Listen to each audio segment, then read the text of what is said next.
बाबर, हुमायूं, अकबर सबको रहते हैं याद, बाकी शासक के कोई नहीं करते बात। जी हाँ दोस्तों, आज बताने वाला हूँ कि किस तरह सभी मुगल सम्राट का नाम एक ही सीरीज में कैसे याद रखें। भाजी सब्जी फोड़ मसाब का ट्रिक गया उनका हिसाब, नए शताब्दी में नया ट्रिक, हीरो नेता के नाम में है पूरा मुगल सम्राट। जी हाँ दोस्तों, आप सभी का कमेंट था कि सर कुछ अलग ट्रिक बनाओ, भाजी सब्जी फोड़ मसाब बहुत कंफ्यूज कर रहा है, उसमें एक काफ़ी बार रिपीट हो रहा है जो काफ़ी दिक्कतें हो रही है। इसलिए दोस्तों मैंने आपके लिए कुछ नया ट्रिक्स बनाया है, चलिए उस ट्रिक्स को देखते हैं। हमारा ट्रिक्स कुछ इस प्रकार है, जहां शाहरुख और बीजेपी मांगे अब दो आशा आप, जहां शाहरुख और बीजेपी मांगे अब दो आशा आप। इतना आसान ट्रिक्स, यहाँ दो डिजिट जो है इसका क्या तात्पर्य है यहाँ पे रहने का। इसका तात्पर्य यह है कि आ से हो जाएगा आलमगीर द्वितीय, सा से हो जाएगा शाह आलम द्वितीय, अकबर से हो जाएगा अकबर द्वितीय, बौ से हो जाएगा बहादुर शाह जफर द्वितीय। इसमें सबके नाम के अंत में द्वितीय रहेगा, इसलिए यहाँ दो रहने का ये तात्पर्य है। अब आप यहाँ सोचेंगे बाबर, हुमायूं, अकबर इस ट्रिक्स में नहीं आ रहा, तो दोस्तों वो सभी नाम जो हैं सबको याद रहते हैं, इसलिए वो ट्रिक्स में नहीं आया है। अब जानते हैं इन ट्रिक्स से कौन कौन से शासक के नाम आते हैं। जहाँ से जहांगीर, शाहरुख से शाहजहां, और से औरंगजेब। है ना मज़ा? तो अभी कीजिए इस वीडियो को लाइक और इस तरह के ट्रिक्स पाने के लिए हमारे चैनल को कीजिए सब्सक्राइब। मेरे प्यारे दोस्तों, बी से बहादुर शाह जफर, जे से जहादार शाह, पी से आपको याद रखना है फर्रुखसियर, पी से आपको याद रखना है फर्रुखसियर। मांगे से मोहम्मद शाह, यहाँ अब आ गया अब से हो जाएगा अहमद शाह। उसके बाद आ से आलमगीर द्वितीय, शाह से शाह आलम द्वितीय, औ से अकबर द्वितीय, बौ से बहादुर शाह जफर द्वितीय। यहाँ पे दो का रहने का मतलब यही है, द्वितीय द्वितीय, सबके नाम के अंत में द्वितीय आएगा। अब जानेंगे इन सभी शासकों से सबसे महत्वपूर्ण प्रश्न कैसे और किस किस तरह के पूछे जाते हैं। सबसे पहले जान लेते हैं बाबर। बाबर जो था मुगल वंश का संस्थापक था।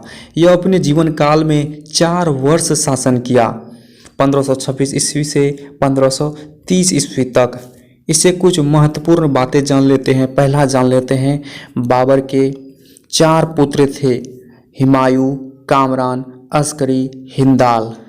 दूसरा पॉइंट जान लेते हैं बाबर ने भारत पर 5 बार आक्रमण किया। इससे कुछ लड़े गए जो युद्ध हैं वे सभी को मैंने यहाँ पे रखा है, वो भी आसान तरीके से ट्रिक से आपको बताएंगे। आपको ट्रिक से याद रखना है 26 को पानी पिया, 27 को खाना खाया, 28 को चाय पिया, 29 को घर गया और 30 को मर गया। इस तरह से आपको ट्रिक से याद रखना है और इन्हीं ट्रिक के मदद से बाबर के द्वारा किए गए युद्ध को हम याद रखेंगे।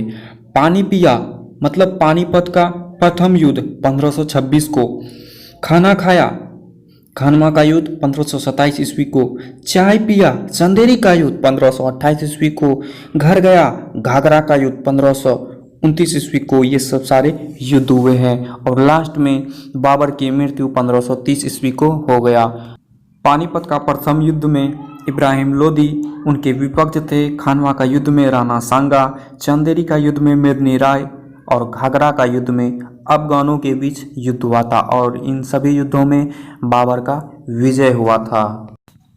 दोस्तों, बाबर का उत्तराधिकारी बड़ा बेटा हुमायूं बनता है। हुमायूं 1530 ईस्वी से 1556 ईस्वी के बीच अपना शासनकाल में रहा। इनके द्वारा लड़े गए जो कुछ युद्ध हैं वो भी ट्रिक से जानेंगे। ट्रिक्स है 24। जी हाँ दोस्तों, केवल आपको 24 याद रखने हैं। 4 से हो जाएगा चौसा का युद्ध 1539 में, 20 से हो जाएगा बिलग्राम का युद्ध 1540, 100 से हो जाएगा सरहंद का युद्ध 1555। जी हाँ दोस्तों, इतनी आसान ट्रिक्स आपको कहीं नहीं मिलेगा। चौसा युद्ध बिलग्राम का युद्ध में विपक्ष में था शेर खां। जी हाँ दोस्तों, शेर खां ने हुमायूं को बुरी तरह पराजित किया और हुमायूं पराजित होकर सिंध चले जाता है। 15 वर्षों तक अपना जीवन सिंध में ही घुमक्कड़ों की तरह व्यतीत करता है। उसके बाद सरहिंद युद्ध में अफगानों को पराजित कर हुमायूं पुनः दिल्ली की गद्दी पर एक बार फिर से बैठता है। दोस्तों, दुख की बात यह है कि 6 महीने के बाद 1556 ईस्वी को दिन पनाह भवन में स्थित पुस्तकालय की सीढ़ियों से गिरने के कारण हुमायूं की मृत्यु हो जाती है। दोस्तों, अकबर एक महान मुगल सम्राट मुगल सम्राट में सबसे अधिक वर्षों तक शासन करने वाला अकबर, जी हाँ दोस्तों, इसे मुगल वंश का एक महान सम्राट भी कहा जाता है। दोस्तों अकबर का जन्म 1542 ईस्वी को हमीदा बानो बेगम के गर्भ से अमरकोट के राणा वीर साल के महल में हुआ था। दोस्तों अकबर के बचपन का नाम जलाल है। पानीपत की दूसरी लड़ाई जो हुई थी 1556 ईस्वी को हेमू के बीच हुई थी, और हल्दी घाटी का युद्ध 1576 ईस्वी को महाराणा प्रताप के बीच हुआ था। दूसरा है अकबरनामा ग्रंथ की जो रचना की थी वो अबुल फजल ने ही की थी। दोस्तों आप यहाँ सोच रहे होंगे कि अकबर द्वारा युद्ध किया गया कुछ भी नहीं है, कुछ भी ट्रिक्स यहाँ नहीं है।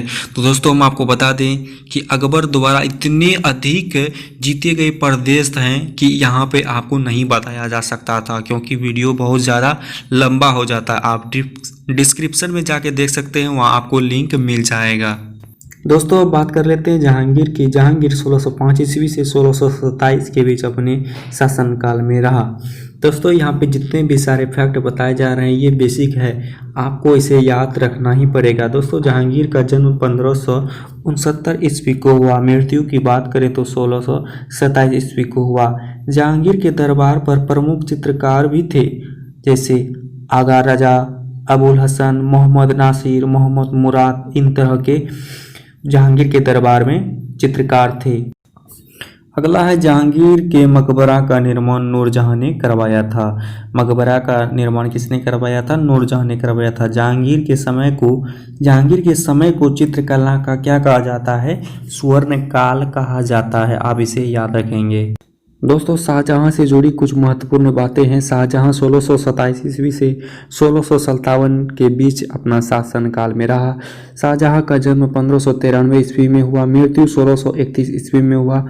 अपनी बेगम मुमताज महल की याद में शाहजहां ने ताजमहल का निर्माण आगरा में उसकी कब्र के ऊपर करवाया।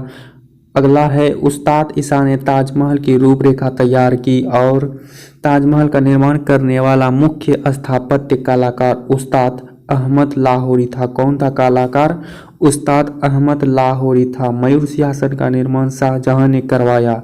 शाहजहां द्वारा बनाई गई प्रमुख इमारतें हैं दिल्ली का लाल किला, दीवान आम, दिल्ली का जमा मस्जिद, ताजमहल एवं लाहौर किला स्थित शीश महल।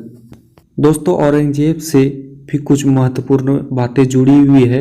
औरंगजेब 1658 ईस्वी से 1707 ईस्वी के बीच अपना शासनकाल किया। औरंगजेब का जन्म 1618 ईस्वी को हुआ। मृत्यु 1607 ईस्वी में हुआ था। देवराई युद्ध में सफल होने के बाद 15 मई 1659 ईस्वी को औरंगजेब ने दिल्ली में प्रवेश किया और शाहजहां के शानदार महल में 5 जून 1659 ईस्वी को दूसरी बार अपना राज्याभिषेक करवाया। औरंगजेब का गुरु मीर मोहम्मद हकीम था। औरंगजेब ने 1679 ईस्वी को जजिया कर को पुनः लगाया। औरंगजेब के शासनकाल में मुगल सेना में सर्वाधिक हिंदू सेनापति थे। दोस्तों ये थी सारी महत्वपूर्ण बातें जो आपको ट्रिक से और बेसिक से बताया गया।